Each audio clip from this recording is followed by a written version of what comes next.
I think I didn't do anything wrong, just needed a little excitement.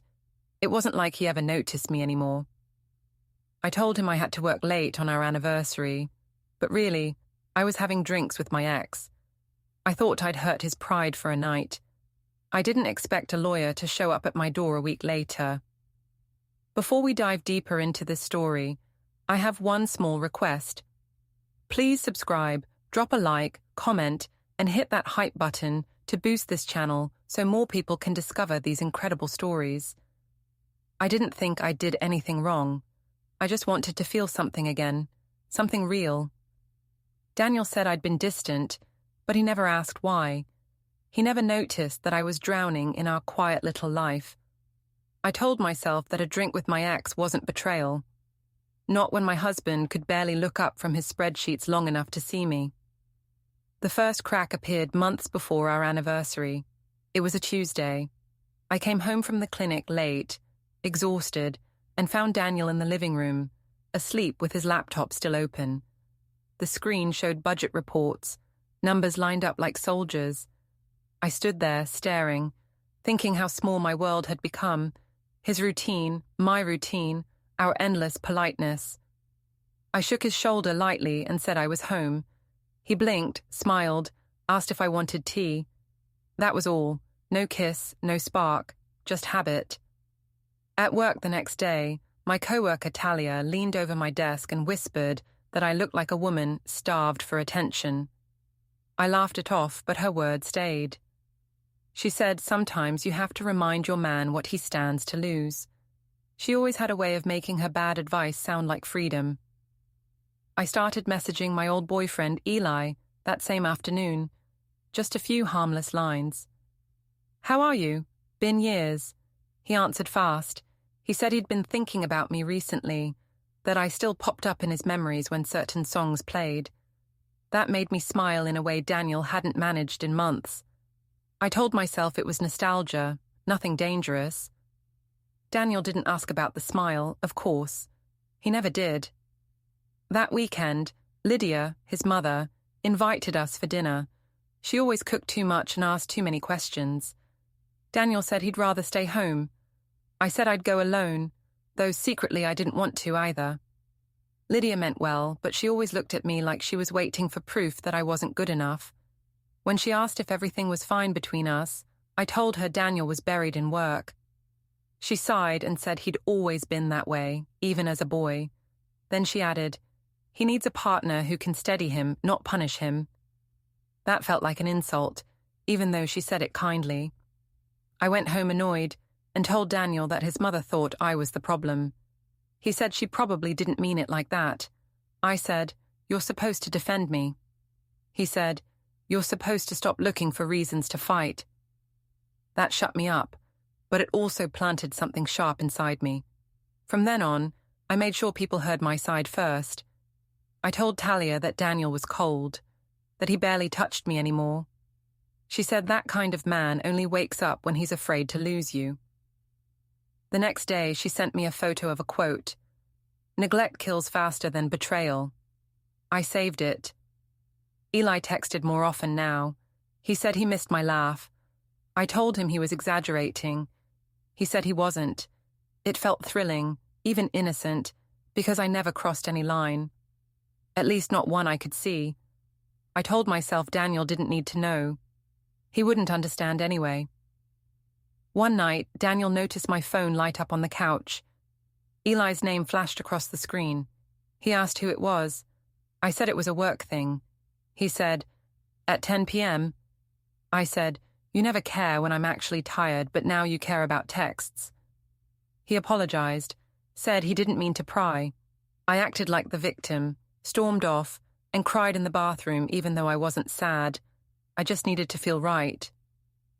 The next morning, he made breakfast quietly. I saw guilt in his face, and it gave me a strange sense of control. I kissed his cheek on my way out and told him not to worry so much. He smiled weakly, and I felt powerful for the first time in months. At the clinic, Talia asked if I wanted to grab drinks that Friday. I said I couldn't. It was our anniversary. She raised her eyebrows and said, "You think he even remembers?" I laughed. but a part of me wondered. When I came home that night, Daniel had fallen asleep on the couch again. No card, no mention of the date. I looked at him and thought, maybe I should see Eli, just to remind myself that someone still notices me. Eli's messages got bolder after that. He said he missed our energy, that he'd been single for months. I said I was married, but not happily. He replied that happiness wasn't a prison sentence, that I deserved a night to feel alive again. It sounded poetic, dangerous, and exactly what I wanted to hear. I told Daniel I might have to work late on Friday. He said okay, asked if I needed dinner saved. I said no, that I'd grab something out. He nodded. That simple, trusting nod made me angry for reasons I couldn't explain. I wanted him to question me, to fight, to care. That week, I put more effort into my appearance. I told myself it was for confidence, but I was really preparing for that Friday. I bought a new dress, subtle but flattering. When I tried it on, Daniel said I looked nice. I asked, nice or different? He said, both. I told him he was sweet and went upstairs before he could ask why I was smiling like that. The day before our anniversary, Lydia called. She wanted to remind Daniel to book the restaurant they used to love. He said we'd probably just stay home. She said, at least get flowers. He said he would. I overheard the whole conversation and rolled my eyes. Flowers wouldn't fix years of boredom. That night, while Daniel paid bills at the dining table, I texted Eli. Tomorrow night, just drinks. Nothing serious. He sent back a winking emoji. I put my phone face down and joined Daniel on the couch, pretending to watch the news. He leaned his shoulder against mine. For a second, I almost felt sorry for him. Then I remembered how dull our life had become and pushed the feeling away. Before bed, Daniel asked if I wanted to do something special for the weekend. I said I'd be busy. He said, even on Friday? I said, especially Friday. He nodded again, the same quiet acceptance that used to feel kind but now felt like defeat. I turned off the light, already thinking about the bar, about Eli's easy smile, and the way he'd make me feel like the center of attention again. I told myself it was just one night, a little reminder that I was still desirable. But underneath the excitement was a small, uneasy thought I refused to admit. That Daniel's silence wasn't weakness at all. It was something else, something waiting. Our anniversary came on a Friday, warm and bright, like the world didn't know it was about to shift. Daniel left early for work, the same as always. He kissed my forehead lightly before leaving, and I pretended to be half asleep so I wouldn't have to respond. When the door closed, I lay there staring at the ceiling, wondering when I'd started resenting him for being gentle. At the clinic, the day dragged. I couldn't focus on patient files or the doctor's chatter. My mind stayed on the clock, on Eli's last message. 8 o'clock, same bar. Wear something that isn't married. Talia noticed I was distracted. She asked if I had fun plans for the evening. I told her I'd be catching up on paperwork, but she smiled knowingly. You don't glow like that for paperwork, she said. By 6, Daniel texted me. I made dinner. Your favorite. No rush, I'll keep it warm. I stared at the message for a long time before locking my phone. Guilt brushed me lightly, but I told myself it was his fault. If he'd ever made me feel special, I wouldn't be looking elsewhere. I stayed at the clinic until 7, just to make the lie convincing. I even typed fake notes into patient records to match the timestamp. Then I slipped into the restroom, changed into the blue dress I'd bought earlier that week, and looked at myself in the mirror. For a second, I saw someone younger. Not a wife, not a mother, just a woman with possibilities. I told myself I deserved this small escape. The Crown Bar was dim and crowded. Eli was already there, leaning back in a booth with a drink in hand. He looked exactly the same as I remembered. Confident, a little careless, smiling like every woman in the room wanted him. When he saw me, his grin widened. You still make an entrance, he said. I laughed and slid into the seat across from him, ordering a cocktail to calm the tremor in my chest. We talked about old memories, concerts, road trips, the stupid arguments that used to feel like passion. He said Daniel must be blind to let me out of the house looking like this. I told him Daniel didn't notice much of anything these days. He said, "Then you're wasting your best years." I didn't disagree. Somewhere between the second drink and the third, the guilt faded.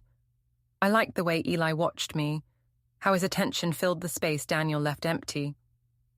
When he leaned closer and said I hadn't changed, I almost believed him. It felt easy, familiar, like slipping back into an old rhythm I'd missed. Meanwhile, at home, Daniel sent another message. Still waiting. Hope works not too crazy. I ignored it, leaving the screen to dim. I didn't want to think about the table he probably set, the dinner cooling in the kitchen, the small hope he still carried. I laughed louder at Eli's stories, letting the noise drown out the picture of what I'd left behind. Around 10, Eli asked if I wanted to walk a bit. I said no, that I should get going soon, but I didn't move. He reached across the table, brushed a crumb from my hand, and said softly, "You look happier than when I first walked in." I said, "Maybe I am." He said, "Then you know where you belong." That line hit me strangely. It wasn't what I wanted, not permanence, just the thrill. I pulled my hand away and laughed it off. I said, "Let's not make it heavy." He smiled like he understood, but his eyes were sharp. I finished my drink quickly, paid my half, and told him I'd text later. When I got to the car, I saw Daniel's last message, sent an hour earlier. "Don't stay too late. Happy anniversary anyway." My throat tightened. I told myself he was just guilt-tripping me, using his kindness as a weapon. I drove home rehearsing my excuses. A late patient, a broken printer, an emergency call. By the time I parked, the guilt had softened again into annoyance. The house was quiet. A single lamp lit the dining room. On the table sat the dinner he'd made. Pasta, salad, a small cake from the bakery I liked. There was a box beside it, wrapped in silver paper. I opened it, a delicate bracelet, tiny charms shaped like stars. A note under it read, "For the woman who made my life brighter. Always." For a long time I stood there staring. I could have cried, but I didn't. I just felt exposed, like the note was a mirror showing me something ugly. I told myself it was manipulative. He'd done it on purpose to make me feel small. I left the bracelet on the table and went upstairs. He was awake when I entered the bedroom, sitting up, reading, like he'd been waiting. He looked at me once, calmly, and asked if work had been rough. I said yes, long day. He nodded, said the dinner could be reheated. I said I wasn't hungry. He said, "Okay." That was it. No fight, no questions. I wanted him to accuse me, to demand the truth so I could turn it back on him. But he didn't. He just turned off the lamp and lay down. In the dark, I stared at the ceiling again, angry that he didn't care enough to care. I whispered that I didn't understand how he could be so calm. He said quietly, "I stopped expecting you to come home happy." I said, "Maybe you should have tried harder." He didn't reply. The next morning, he was already gone. A small breakfast plate waited for me on the counter, covered neatly with foil. Next to it, another note. "Meeting at 10. Have a good day. No heart, no name. Just clean handwriting." At the clinic, I told Talia the night had been fine. I said he'd forgotten the date, and she rolled her eyes, saying, "Typical." I didn't correct her. I let her think I was the unloved one. It was easier than admitting the truth, that he had remembered and that I'd chosen to be elsewhere. That evening, I came home expecting things to be normal again. But Daniel wasn't in the living room or the kitchen. The laptop was gone from the desk, replaced by a single folder labeled Documents. Inside were neatly stacked papers, bank statements, house deeds, and a business card tucked between them. Marla Denton, Family Law. I stared at the card for a long time, then laughed out loud.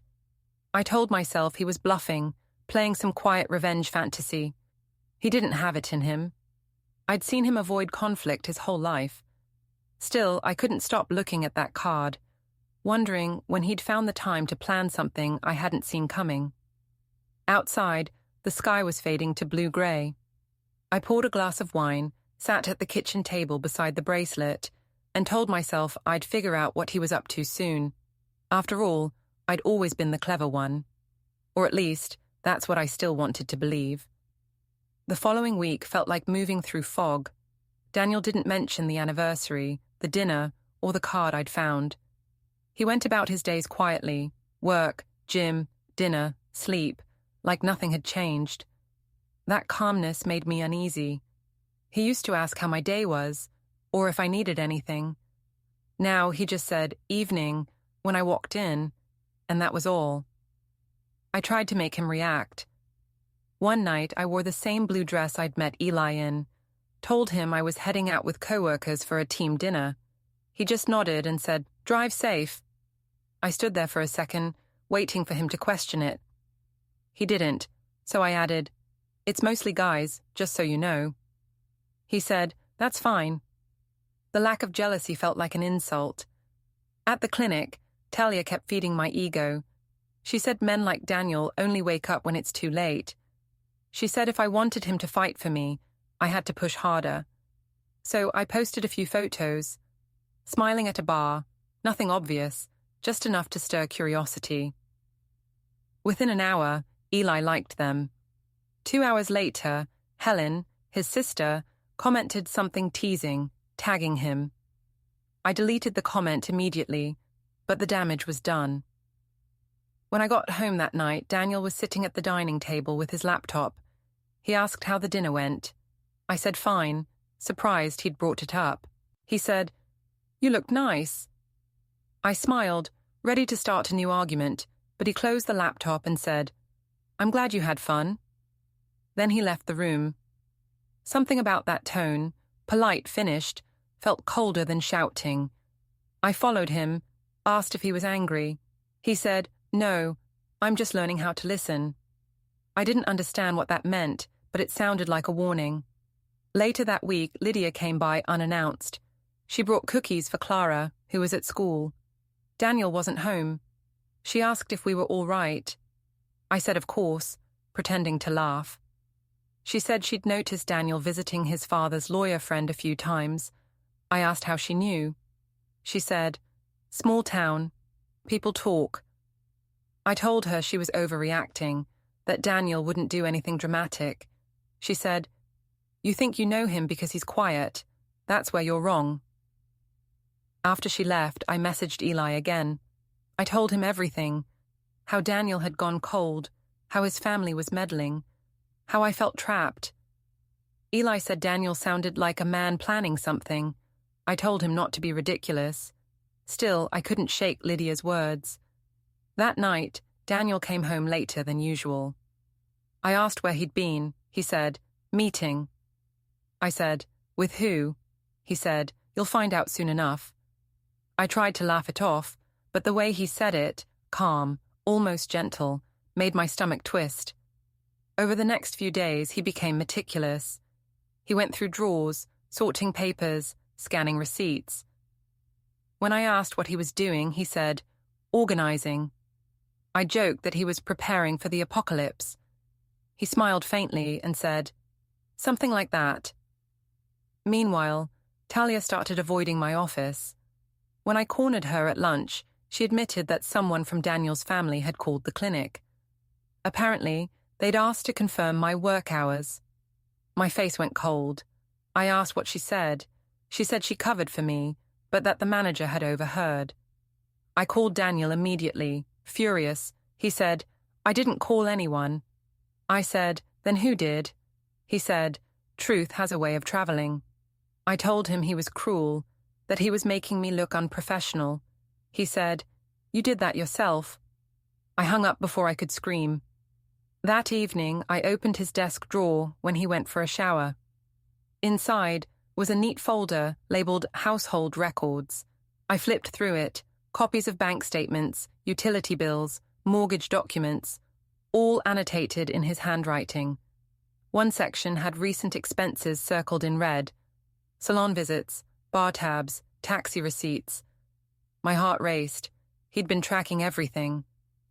I shoved the folder back before he returned. When he came out, I tried to act normal. I said we needed to talk, to clear the air. He said, "Go ahead." I said I felt unseen, that I'd only gone out to remind myself I mattered. He said, "You matter. You just stopped mattering to yourself first." That silence after his words hit harder than shouting ever could. The next morning, Lydia sent me a message asking if I was free Sunday for lunch. I said no, that Daniel and I had plans. She replied, "He told me he'll be with Harold that day." My fingers froze on the screen. I wrote back, "Then maybe I don't know his plans." At work, I caught my reflection in the break room mirror and barely recognized myself. Sharper, more defensive, constantly scanning for signs. Eli texted again, asking if we could meet. I didn't answer. For once, the thrill felt small, almost cheap. That night, Daniel came home early. He asked if I could help him print something from his laptop. I opened the file and froze. It was a draft of a notice of separation agreement, blank lines waiting for signatures. I turned to him, voice trembling. "You're serious?" He said, "I'm thorough." I asked if he really wanted to throw everything away over a few misunderstandings. He said, "I'm not throwing anything away. I'm just acknowledging what's already gone." I told him he was heartless. He said, "No, I'm awake." The next day, Lydia called again. She said, "He's protecting himself now. You should too." I hung up before she could finish. That evening, Daniel didn't come home. His car wasn't in the driveway. I texted him 3 times. No reply. I called his office. They said he'd left early. Around 9, he finally messaged, "Staying at my parents' tonight. Let's talk in a few days." I wanted to drive there to confront him, to make him see how unfair he was being, but something told me not to. I poured a drink instead and scrolled through my messages with Eli. For the first time, they looked pathetic, needy, transparent. I deleted the thread. When I went upstairs, the closet door was open. A few of Daniel's clothes were gone, his watch case empty. On his side of the bed lay his wedding band, resting on top of a folded piece of paper. I picked it up with shaking hands. The note said, "Don't worry, I'll handle this properly." I sat there for a long time, staring at the ring. I'd wanted a reaction, anger, shouting, anything. Instead, I got preparation. Calm, deliberate, terrifying preparation.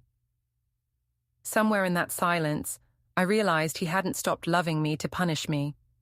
He'd just stopped participating. And somehow, that felt worse than hatred ever could. The following week, my world split into 2 versions of reality. The one I told people and the one I could feel cracking underneath. To everyone else, I said Daniel was taking space. I made it sound mutual, even mature. But at night, when the house went silent and his side of the bed stayed cold, I couldn't shake the image of that empty ring box and the words, "I'll handle this properly." I told myself he was bluffing, just trying to make me squirm. Men like Daniel didn't end marriages, they endured them. But when I called him midweek and got only one-word replies, my certainty began to crumble. He said he was busy. I asked with what. He said, "Documentation." I tried to laugh, but it came out thin. At the clinic, the air changed. My manager called me in and said there'd been a concern about my attendance. She mentioned anonymous reports of me leaving early or taking long lunches. I knew exactly where it came from. Daniel's circle. I defended myself, said my personal life had nothing to do with my professionalism. She nodded politely, but her tone softened in that careful way people use when they don't believe you.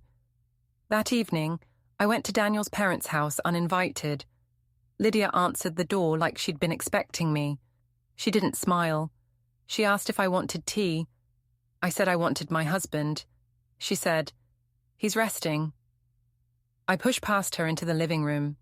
Daniel was there, sitting on the couch with papers spread across the coffee table.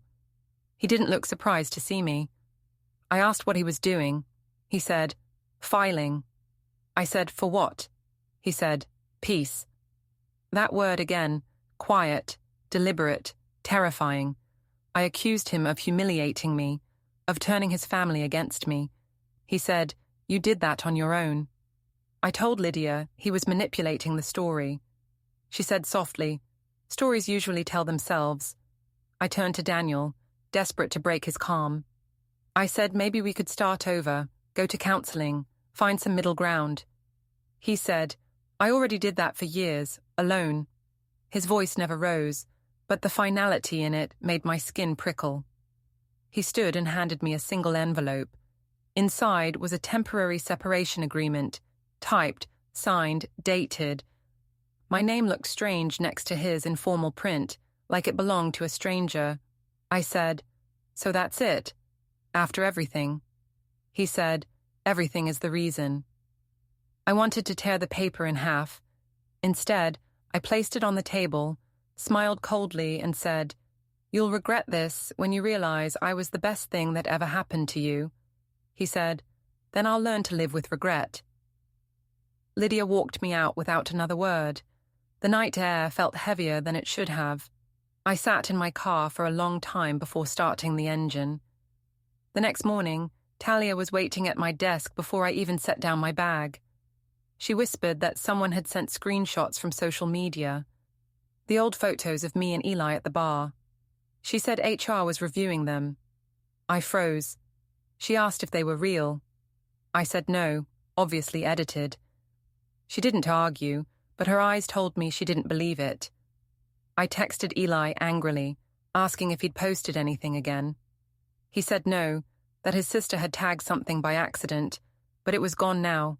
He said I should probably lay low. That phrase made my stomach twist. I realized I was now something to avoid. When I got home that night, the mailbox held another envelope. Legal letterhead, formal and impersonal. Notice of separation and custody petition. The words made my hands go numb. I dropped it on the counter and poured a drink. I called Daniel immediately. He didn't answer. I left a message, my voice sharp. I said this was cruel, that we could handle things privately. I said dragging lawyers into it was petty. When he called back hours later, his voice was calm as always. He said, "I tried privately. You made it public." I shouted that he was overreacting. He said, "I'm reacting appropriately." The next day, my mother called. She'd heard from Lydia. She said, "Why didn't you tell me he filed?" I said, "Because it's not real yet." She sighed, told me to stop pretending. She said he'd shown her proof, messages, photos, timestamps. I asked why she'd even talked to him. She said, "Because he came to me respectfully, not screaming." Even my own mother was choosing his calm over my chaos. I hung up on her. That weekend, Lydia invited me to her house again. I went, though I didn't know why. Maybe I wanted to face her down, show her I wasn't afraid. When I arrived, Daniel was there with Clara, playing cards. The sight hit me hard. How normal they looked without me. Clara looked up and said, "Mummy, Daddy taught me to shuffle." Daniel smiled faintly but didn't look at me. Lydia suggested we sit outside. I followed her to the porch where she poured tea. She said, "You could still make this easier." I said, "By surrendering." She said, "By being honest." I told her honesty was overrated. She looked at me and said, "Then you'll keep learning that the hard way." When I went back inside, Daniel was helping Clara pack her school bag. He said, "She'll stay here tonight. Routine helps." I said, "You don't get to decide that." He said, "The court will." I wanted to slap that composure off his face. Instead, I told him he was turning our daughter into leverage. He said, "No, I'm protecting her from confusion." I said, "From me?" He didn't answer. Clara hugged me goodnight, shyly, like she was hugging an aunt. Back home, the house felt too big, too quiet. I poured another drink and stared at the papers on the table.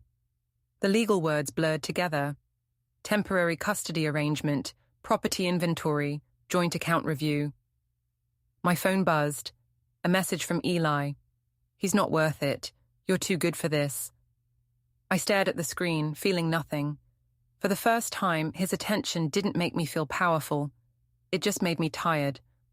I typed back, "I might have ruined everything." He didn't reply. Hours later, I checked Daniel's social media. His account was gone, deleted. He'd erased himself completely. That night, I couldn't sleep.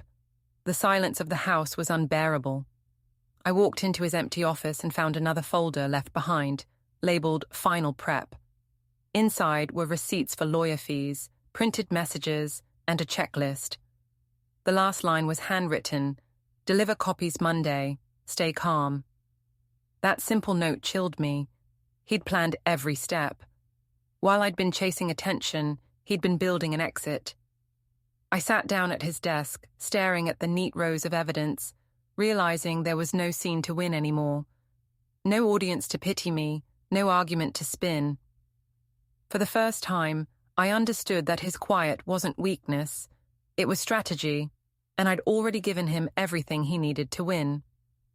The mediation was scheduled for a Thursday morning.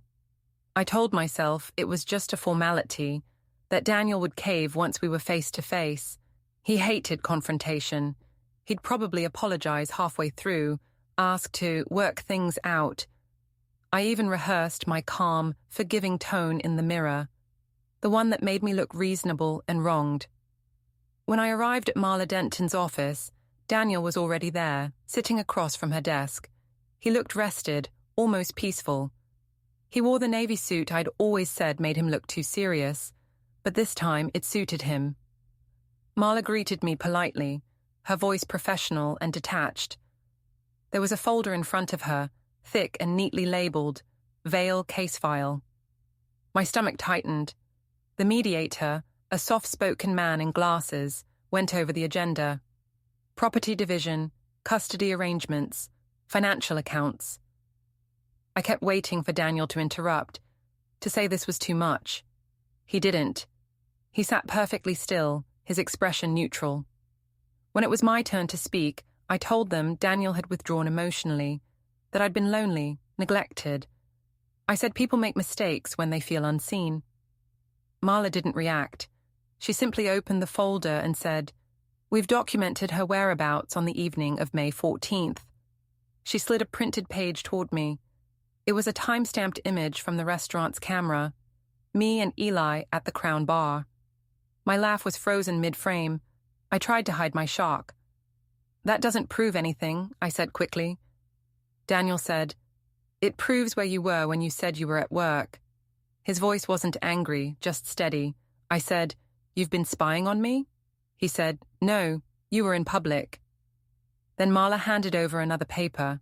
Screenshots of my messages to Eli, printed cleanly, dated. I recognized every word. I told myself I hadn't written anything truly bad, but seeing them out of context, the teasing, the miss you, the little hearts, made them look worse than I remembered. The mediator asked if I wanted to respond. I said they were old conversations, that we were just friends. Marla said, "The messages are from last month." She turned to Daniel. "Would you like to continue?" He nodded. He spoke for the first time in full sentences. He described how he'd tried to communicate, how he'd noticed my distance and excuses. He said he'd sought legal advice only after realizing I wouldn't take responsibility. Each word was calm, factual. No bitterness, no dramatics. He made it sound like a report, not a heartbreak. That, somehow, hurt more. When he finished, the mediator asked me what I wanted to achieve. I said, "To save my family." Marla asked, "By denying facts?" I said, "By forgiving them." She said, "There's nothing for him to be forgiven for." I tried to turn to Daniel, to appeal to the version of him who used to bring me coffee, who once believed I was his best friend. I said softly, "We can still fix this." He said, "You fixed it your way. This is mine." The mediator moved on to custody. Daniel presented a clear plan: school drop-offs, alternating weekends, financial support outlined neatly. I tried to interrupt, saying it was unfair that I was the mother. He said, "You're still her mother. I'm just making sure she doesn't become the collateral." His tone stayed calm even when my voice cracked. By the second hour, I started to unravel. I accused him of setting me up, of waiting for a mistake so he could punish me. He said, "No, I waited for honesty. It never came." Marla leaned forward and said, "Mrs. Vale, we're not here to judge emotion. We're here to separate lives." That word, separate, hit like a physical blow. During the short break, I went to the restroom and stared at my reflection. My face looked older, harder.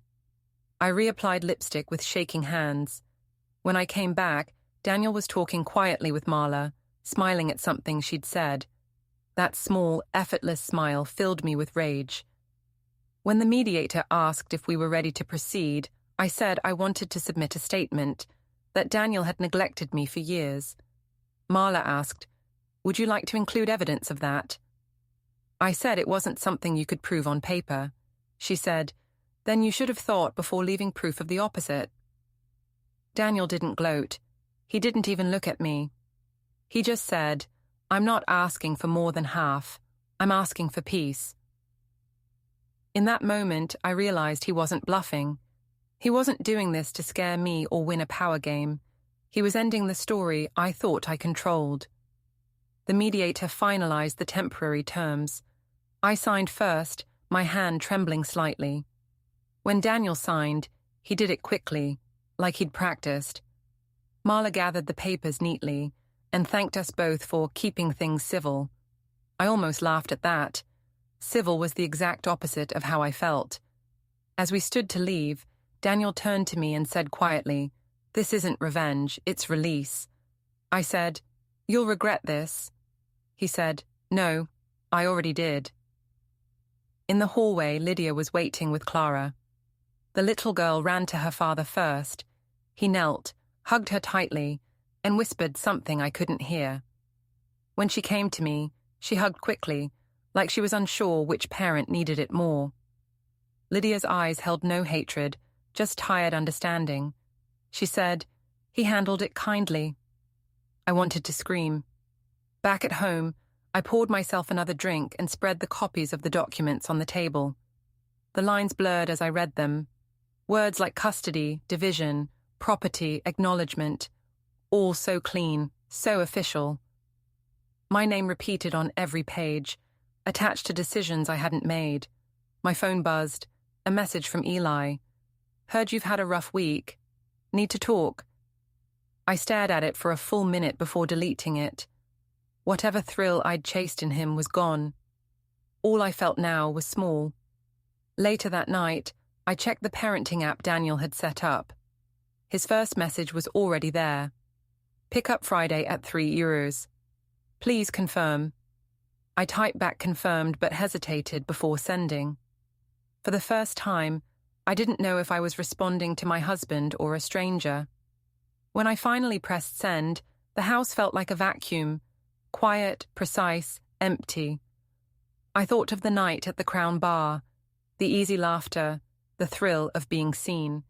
And now, all I could see was how Daniel had watched me too, not to catch me, but to learn exactly how to let me go. The court date arrived quicker than I thought. It didn't feel real until I saw my name printed on the docket beside his. Nerissa Vale versus Daniel Vale. The waiting area was sterile and bright, the kind of light that makes everything feel exposed. Daniel sat a few seats away, calm as ever, his lawyer beside him. I had my own attorney now, one I'd hired last minute, who kept whispering that we'd present empathy as our angle. I nodded but didn't understand what that meant. When they called us in, the judge greeted us politely, her voice firm and practiced. She began reading from the file. Daniel's evidence, my messages, financial statements, timestamps. The papers made small, cold sounds as she turned each page. I wanted to interrupt, to explain, But my lawyer touched my arm and shook her head. When it was my turn, she asked why I had been at the Crown Bar on my wedding anniversary.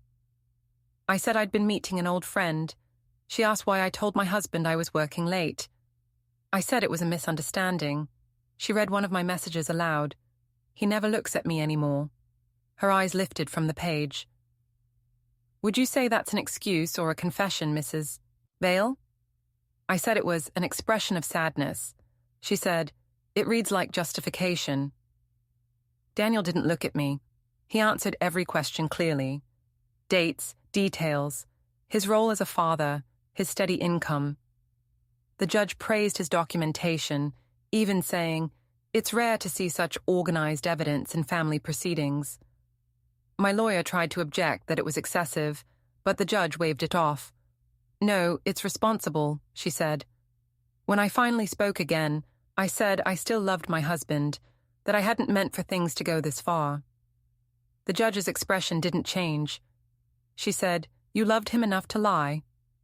I said people make mistakes. She replied, then consider this the cost of one.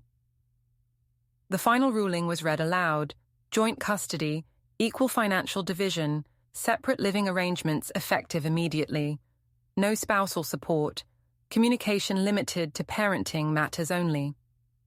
Each word felt like a door closing softly behind me. Afterward, in the corridor, Daniel waited with the signed documents. He handed me a copy without looking up. I said quietly, you really did it. He said, I told you I would handle it properly.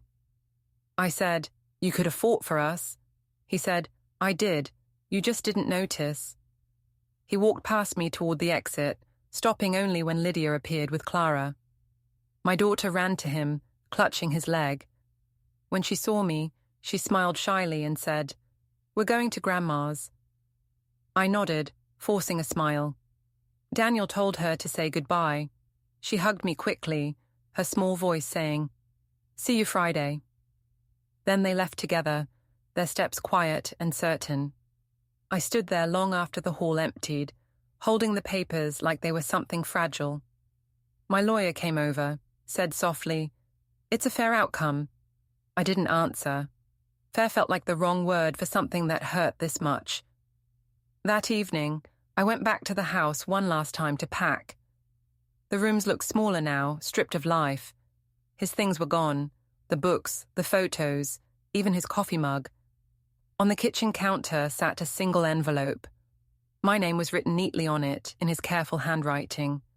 Inside was the silver bracelet he'd given me on our anniversary, the one I never wore. Beneath it, a folded note. You said you were busy. I understand now. I sat at the table, the same spot where the dinner had once waited for me untouched. The bracelet glinted under the light. For the first time, I couldn't find any words to defend myself. Outside, the night was still. No car in the driveway, no sound from upstairs. Just quiet, complete, and final.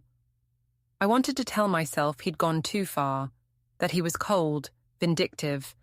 But deep down, I knew he'd simply done what I never had. Finished what he started. I left the note where it was, took one last look around the empty kitchen, and closed the door behind me. The click echoed louder than I expected, sharp, clean, and final. The sound of something ending properly. Don't forget to hit like, subscribe, and turn on the bell so you don't miss the next story. Write in the comments from which city you are watching.